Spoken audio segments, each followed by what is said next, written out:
Ladies and gentlemen, this is probably my favourite feature of the Oddity, and one that involves the sample and hold mixer and the mysterious yellow output lag slider.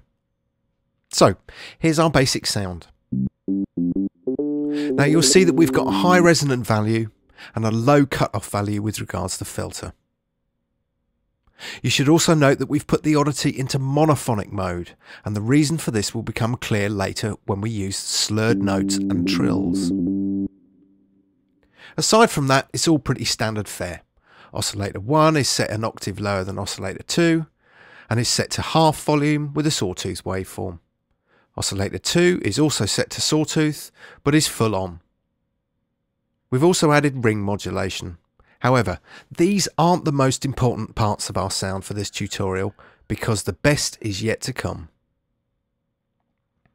Now, one of the things that the Oddity does, which the Odyssey doesn't, is allow dynamic control over amplitude and filter cutoff. And here we're going to add the latter. That's probably enough. In the sample and hold mixer, we can select a waveform and assign it to the filter. Here, when we introduce it into the filter in terms of sample and hold via the audio mixer, you'll hear the sawtooth waveform modulate the filter accordingly. And to introduce it into the equation, we simply turn the yellow slider up. We can now set the amount of this sawtooth wave by turning this slider up.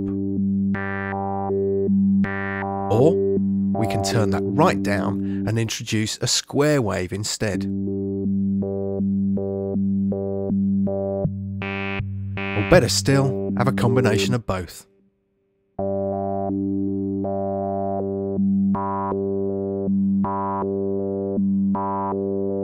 Once we've set this up so that we've got some good filter modulation going on, we'll go to the output lag slider.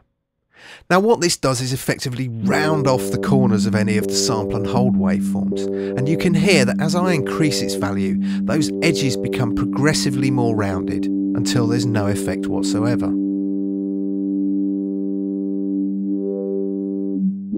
I only want a little, so this is fine.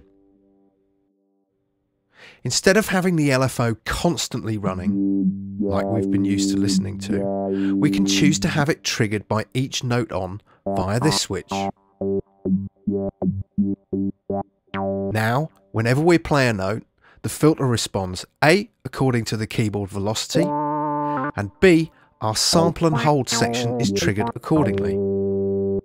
Now this is perfect for funk lines, rhythmic punctuations, or solos beyond the obvious cutting leads.